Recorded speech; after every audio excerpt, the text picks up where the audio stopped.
Some video games have marked the childhood and adolescence of tons of people. One of the many games that have marked the lives of people is the one I'm going to talk about in this video. On Narco, I'm going to present The Legend of Zelda, Breath of the Wild.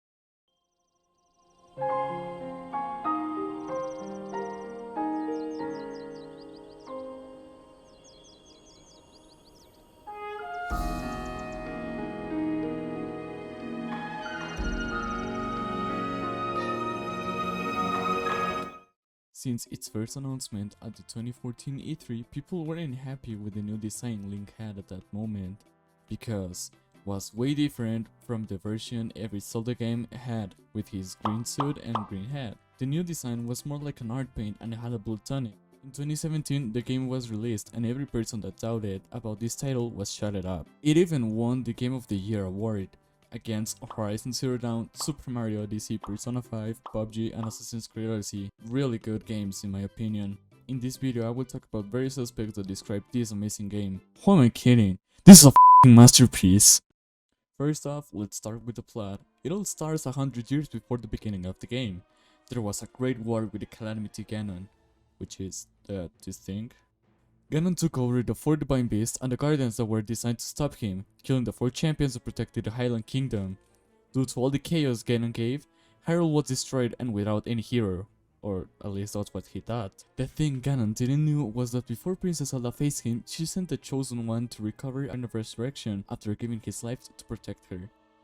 The Chosen One and protagonist of this story I'm talking about is no one other than Link. The game starts after Link wakes up with no memories of what happened 100 years ago. The rest of the story is told by parts as you explore the world. There is no actual order to know the story since there is no defined path to follow in order to complete the game, which leads us to the world building. Since this is an open world game, you can do whatever you want in the order you want.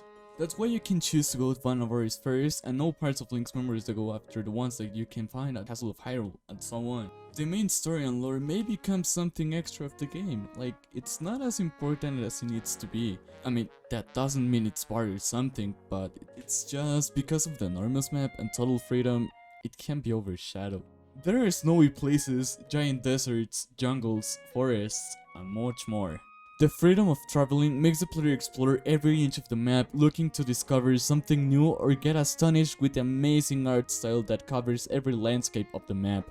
There are a lot of things to discover and get in Hyrule, such as completing the 120 shrines, 15 towers, 999 correct seeds. I can go on with so many things to do. In all my time playing this game, which is more than 200 in total, I haven't even reached the 30% of the game. I mean, there is so much things to do. There are also the Highland civilizations, which are divided into Sora, Goron, Rito, Gerudo, and the Korok.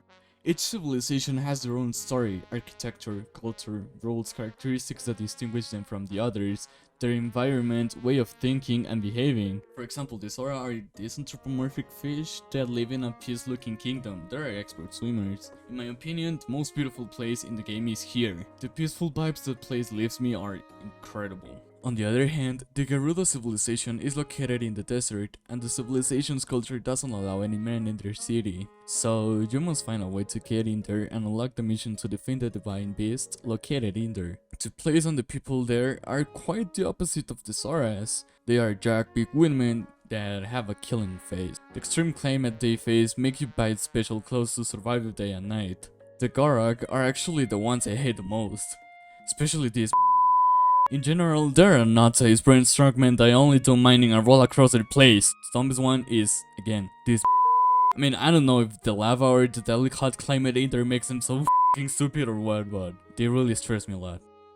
The Rito, which are actually good guys. I mean, they can fly, and their city is like a bird nest.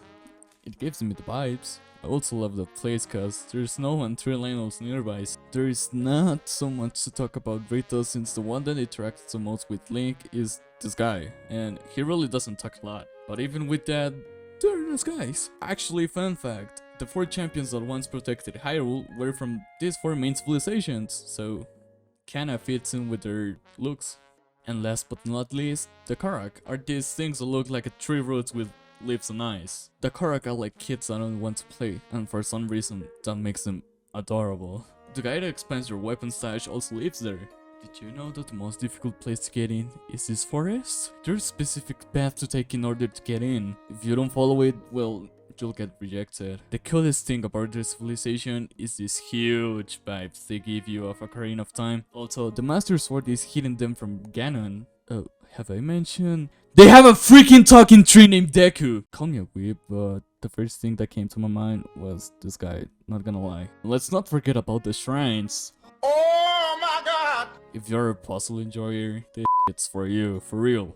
Apart from the fact there are 120 shrines, they are a mind break, cause they test your skills as a fighter, solving puzzles, think beyond what you see. They're all total fun. I was left wanting more of them. After completing 4 of them, they give you the chance to exchange the soul orbs they let you for an extra heart or extra stamina vessel. Okay, now, leaving away the amazing world, there's also the gameplay, which is... wow, chef's kiss. It's a love letter to all the gamers. It just feels alive and realistic the way you interact with the environment on the map. For example, when there's rain, the climbing becomes way more difficult because the water makes you slip from the place you are climbing. The rainstorms reduce your FOV and limit your weapon stash to only use non-metal weapons, since metal attracts lightning. You really don't want that unless when you are riding your favorite horse. Believe me, the weather does affect you. If you're in the snowy places, you'll need some comfy clothes to not die of hypothermia. The desert applies the same way. You'll need some fresh clothes to survive the killing sun and not dying from hyperthermia. The Garak are the worst. They have the most expensive clothes and you'll just need 2 of them to survive. Even with the wooden weapons and arrows burn if you're carrying them. So don't use them if you don't want to waste them. There are many ways to survive in Hyrule, such as cooking delicious dishes or not so good ones. And how could I forget the best way of traveling in the game? Of course it has to be the teletransportation between shrines. Nah, I'm just kidding. The best way of traveling is by snowboarding cause it looks cool as f***. And paragliding if you're on high grounds. There are also a lot of animals to ride in. The most common ones are the horses, but there are deers, bears, these things? I don't know what they are. And this my horse. The fighting system is really fresh and satisfying, even more when you parry. There are 3 types of weapons: swords, spears, and heavy swords or hammers. They can make you create a fighting style that helps you defend yourself from the monsters. There are also different bows with unique arrows. Still, the game forces you to constantly use every weapon of your stash and create new strategies to defeat all enemies with the least damage received. And let's not detract the villains and bosses of the game. The silent villains such as the Hinuks, Lynels, and Stone Talus are really good opponents in the game. But the 5 main bosses, oh my god. If it's your first time playing the game, this might be the easiest one for you, like Windblade Cannon, easy peasy. But if you want something challenging, with this disgusting piece of this really me and made me waste more than 4 hours of my life to defeat him. The main boss, Ganon, is quite solid. I have no complaints about him. I did enjoy the last fight against him. The thing I didn't like was his second form. This thing. How did this thing turn into a giant black boar? I can't understand it yet, and the only way to destroy this is by throwing some arrows of this magic bow that you can't even keep. Now, the part many of you wanted the most, and let me tell you something. The graphics are love letters made by Jesus Christ himself. The game doesn't go to the standardized realistic formula the majority of the games look for. The developers knew exactly this is a fantasy action adventure title, so the graphics and art style does make it as if you were inside a fantasy tale. Breath of the Wild has something that distinguishes it from recent games, and it's, of course, that watercolor painting graphics. For real, the whole game looks like an art paint. Not comfortable with that? They will make almost every frame visually stunning for being your PC wallpaper! The smoothness of the game is unbelievable for being at 30 FPS straight all the time. It even looks way better than many recent Nintendo releases, even humiliating them. Let's not forget this is a 6-year-old game, but not everything is flowers and roses in this aspect. There are many places with FPS lost, making it really laggy. What can I say about the soundtrack? This shit is just plus tier. The Zelda series are characterized for their iconic soundtrack, and this ain't the exception. The first banger we can hear is when we start the game and get out of the Shrine of Resurrection. Just hear it again, please.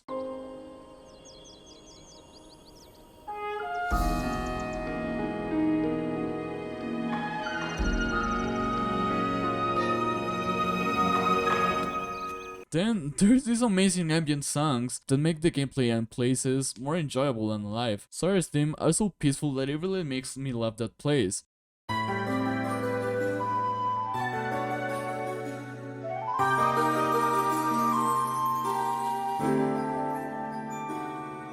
The correct theme, well,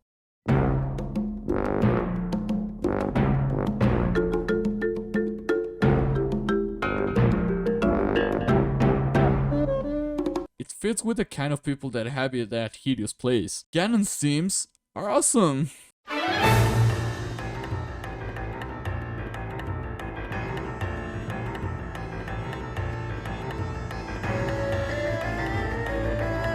They just make the battles more epic in every way and form of Ganon. And for those who are asking, where's Ocarina of Time soundtrack? Well, those are f***ing masterpieces! There are no words to describe the most beautiful soundtracks ever. Even though Breath of the Wild soundtracks are goated, Ocarina of Time is just on another level. Just hear these two bangers.